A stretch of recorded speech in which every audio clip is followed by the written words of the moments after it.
कल्याण 24 लोकसभा महायुतीचे उमेदवार डॉक्टर श्रीकांत एकनाथ शिंदे यांची उल्हासनगर कॅम्प नंबर 4 येथील विनद चौकपासून रॅलीचे आयोजन करण्यात आले होते।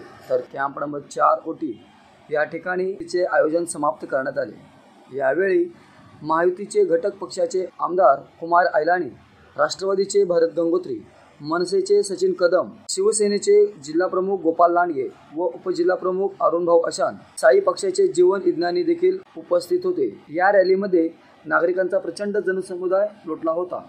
तसेच डॉक्टर श्रीकांत शिंदे यांचा व्यापारी बांधव नागरिकांशी संवाद साधून ठिकठिकाणी त्यांचा सत्कार करण्यात आला। यावेळी मोठ्या प्रमाणात पक्षाचे कार्यकर्ते, आजी माजी नगरसेवक यांनी प्रचंड मेहनत घेऊन रॅली यशस्वी करण्यात मोलाचा सहभाग दिला। काय आहे अधिक माहिती पाहूया।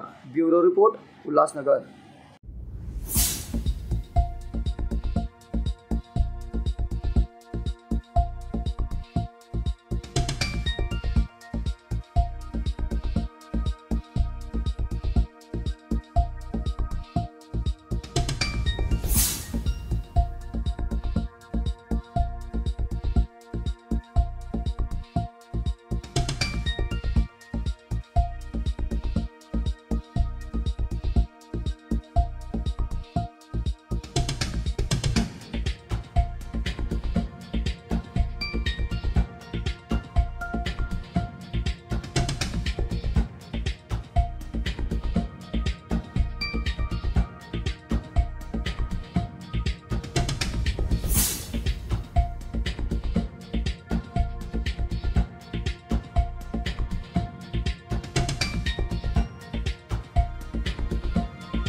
भारतीय जनता पार्टी, काँग्रेस,